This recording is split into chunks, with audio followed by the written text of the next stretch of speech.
बच्चों, आइए हम आज कक्षा 6 का पाठ 1 है विज्ञान में दैनिक जीवन में विज्ञान। विज्ञान यानी साइंस प्रकृति में उपस्थित वस्तुओं के क्रमबद्ध अध्ययन से ज्ञान प्राप्त करने और उस ज्ञान के आधार पर वस्तु की प्रकृति और व्यवहार जैसे गुणों का पता लगाने को ही विज्ञान कहते हैं। विज्ञान 2 शब्दों से मिलकर बना है, विधन ज्ञान यानी विशेष ज्ञान। आपके पाठ में एक लड़की है जो अपनी माँ से कई तरह के प्रश्न पूछती है। दूध से दही कैसे बनता है, फ्रिज में सामान ठंडा कैसे रहता है, चिड़िया कैसे उड़ती है, ऊपर से कोई चीज़ फेंकने पर नीचे क्यों गिर जाती है। माँ इन सवालों के जवाब नहीं जानती है और बच्चे से कहती शिक्षिका से पूछ लेना। दूसरे दिन वह शिक्षिका से उन्हीं प्रश्नों को दोहराती है और उत्सुकता के कारण ही वो और भी कई तरह के सवाल मैडम से पूछती है। मैडम ने कहा, ठीक है, लेकिन विज्ञान कैसे इन सवालों का उत्तर देता है। वे जिस समस्या का हल खोजना होता है, सबसे पहले उसका सूक्ष्म अवलोकन करते हैं, उससे संबंधित सभी जानकारियां एकत्रित करते हैं। एकत्रित जानकारी के द्वारा अपने उत्तर के बारे में कल्पना करते हैं। इस तरह किसी सिद्धांत की रचना की जाती है और सिद्धांत की रचना ही सवाल का सबसे अच्छा समाधान होता है। सिद्धांत की पुष्टि के लिए बार बार प्रयोग करना पड़ता है ताकि यह विश्वास हो जाए कि समस्या का समाधान यही है। ये सब एक वैज्ञानिक करते हैं। शिक्षिका ने कहा, तुम्हारा सवाल है, वस्तुएं हमारी जमीन पर क्यों गिरती हैं। इसके लिए सर आइजैक न्यूटन वैज्ञानिक ने निष्कर्ष निकाला कि पृथ्वी हर वस्तु को गुरुत्वाकर्षण के कारण अपनी तरफ खींचती है, जिसकी वजह से प्रत्येक वस्तु पृथ्वी पर गिरती है। इसमें आपको वैज्ञानिक सर आइजैक न्यूटन का नाम याद रखना है कि वैज्ञानिक सर आइजैक न्यूटन ने ही यह निष्कर्ष निकाला था कि पृथ्वी में एक गुरुत्वाकर्षण शक्ति होती है, जिसके कारण कोई भी वस्तु जब हम ऊपर से फेंकते हैं तो नीचे ही गिरती है। और वैज्ञानिकों के किसी भी निष्कर्ष को निकालने के लिए कई चरण होते हैं। इन चरणों से ही गुजरकर कोई निष्कर्ष निकलता है, जैसे प्रश्न करना, परिकल्पना, परीक्षण, निरीक्षण, अभिलेखन, पुनर्विचार, निष्कर्ष निकालना, नए प्रयोग। ये वैज्ञानिक विधि के चरण हैं जिनके बारे में हमें जानना है। अब आता है दैनिक जीवन में विज्ञान की देन। हमारे दैनिक जीवन में विज्ञान की वजह से कई परिवर्तन आए हैं।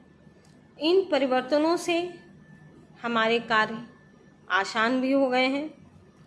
हम कई काम को जल्दी करने लगे, जैसे कृषि कार्य को शीघ्र करने के लिए ट्रैक्टर या अन्य कृषि यंत्र जैसे थ्रेसर मशीन, हार्वेस्टर आदि।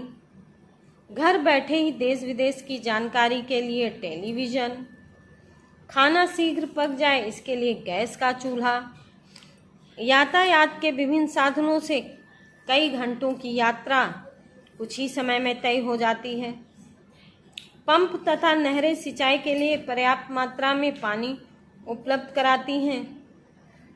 आज उत्तम बीज, उर्वरक तथा कीटनाशक दवाएं भी उपलब्ध हैं। समाचार पत्र तथा रेडियो द्वारा हमें देश विदेश में हो रही घटनाओं की जानकारी मिलती है। इस प्रकार मनुष्य सदा ही अधिक ज्ञान प्राप्त करने और उसका सही रूप में उपयोग करने में प्रयत्नशील रहा है। अब यदि आप एक चित्र देख रहे हैं तो चित्र के माध्यम से दिखाया गया है दूरसंचार प्रणाली, रेलगाड़ी, बस, कार, ट्रैक्टर, टेलीविज़न और ये सारी चीज़ें आपने अपने घर में या आसपास देखी होगी, ट्रेन से कहीं बाहर जाते होंगे घूमने, ट्रैक्टर आपके खेतों में रहता है, बस से नानी के घर जाते होंगे आप लोग, टेलीविज़न आजकल अधिकतर सबके घर में है।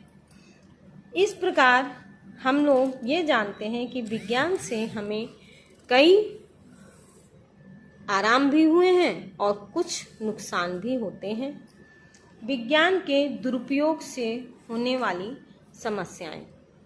विज्ञान के दुरुपयोग में जैसे पर्यावरण असंतुलित हो रहा है, रासायनिक उर्वरकों से मिट्टी हमारी प्रदूषित हो रही है, मृदा प्रदूषण है, भूजल के असामयिक दोहन से भूजल स्तर नीचे गिरता जा रहा है।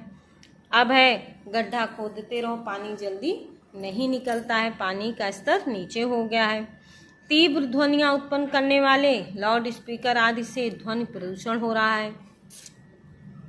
रेडियोधर्मी विकिरण के कारण पृथ्वी पर जीवन के अस्तित्व का भय उत्पन्न हो गया है। ओजोन परत में छिद्र वायु प्रदूषण के कारण है। परमाणु ऊर्जा के अनुचित प्रयोग से ही हिरोशिमा एवं नागासाकी में पलक झपकते ही लाखों लोगों की जीवन का अंत हो गया। रेफ्रिजरेटर तथा एयर कंडीशन में प्रयुक्त गैसों से वायुमंडल में क्लोरोफ्लोरोकार्बन की मात्रा में वृद्धि हो रही है, जिससे ओजोन परत निरंतर खत्म हो रही है। सड़कों पर दौड़ते वाहनों से जो गैस निकलती है उससे लोगों में सिर दर्द, दमा, अस्थमा आदि जैसे रोग उत्पन्न हो रहे हैं।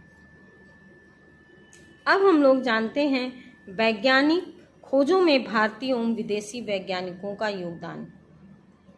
हमारे प्राचीन भारतीय वैज्ञानिक चरक ने जड़ी बूटियों के औषधि गुणों के द्वारा रोगों के उपचार की विधि बताई थी।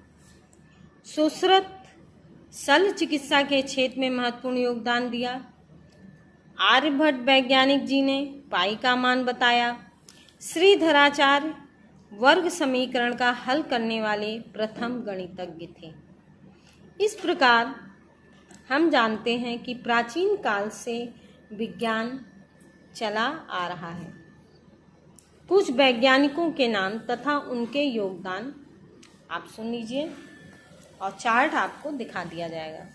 जगदीश चंद्र बोस, पौधों की संवेदनशीलता। सर सीवी रमन, प्रकाश का प्रकीर्णन।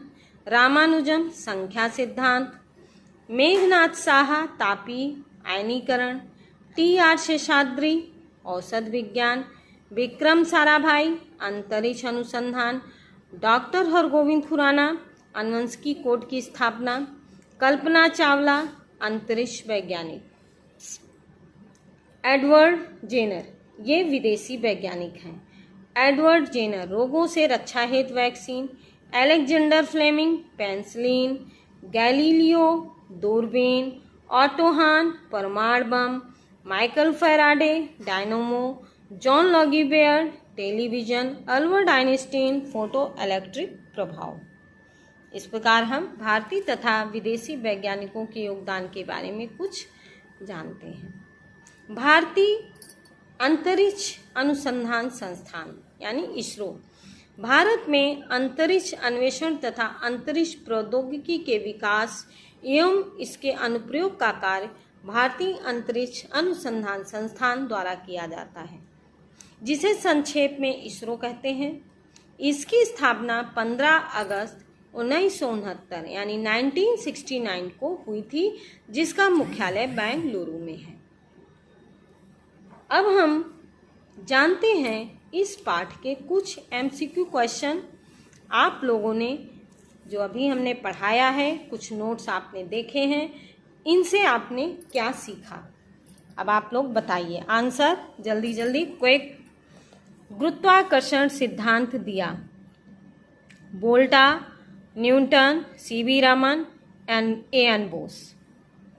उत्तर है न्यूटन। वैज्ञानिक विधि का चरण नहीं है। जिज्ञासा, परीक्षण, सिद्धांत, निरीक्षण। उत्तर जिज्ञासा। भारतीय वैज्ञानिक हैं Edison, Galileo, Madam Curie, Hargobind Khorana. Hargobind Khurana.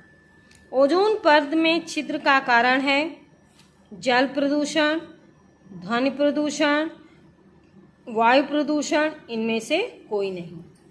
उत्तर वायु प्रदूषण। इसरो का मुख्यालय कहाँ है? दिल्ली, कोलकाता, बेंगलुरु, मुंबई। उत्तर बेंगलुरु। दूरस्थ शैक्षणिक उपग्रह है चंद्रयान, मंगलयान, एडुसेट, राडार। उत्तर है एडुसेट। यूरिया के अत्यधिक प्रयोग से कौन सा प्रदूषण होता है? वायु प्रदूषण, जल प्रदूषण, ध्वनि प्रदूषण, मृदा प्रदूषण। मृदा प्रदूषण उत्तर है। प्राचीन काल के शल्य चिकित्सक हैं चरक, सुश्रुत, आर्यभट्ट, श्रीधराचार्य।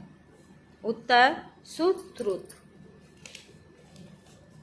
इसरो की स्थापना का वर्ष है 1976, 1968, 1969, 1971। उत्तर है 1969। चरक का योगदान है पाई का मान, जड़ी बूटियों द्वारा उपचार, शल्य चिकित्सक, गणितज्ञ। जड़ी बूटियों द्वारा रोगों का उपचार।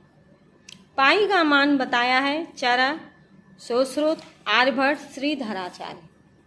पाई का मान बताया है आर्यभट्ट ने। एपीजे अब्दुल कलाम को कहा जाता है मिसाइल मैन, नेताजी, देशबंधु, गुरुदेव। Missile man. वायुयान वायु यातायात का साधन है रेलगाड़ी, बस, वायुयान, कार। उत्तर वायुयान।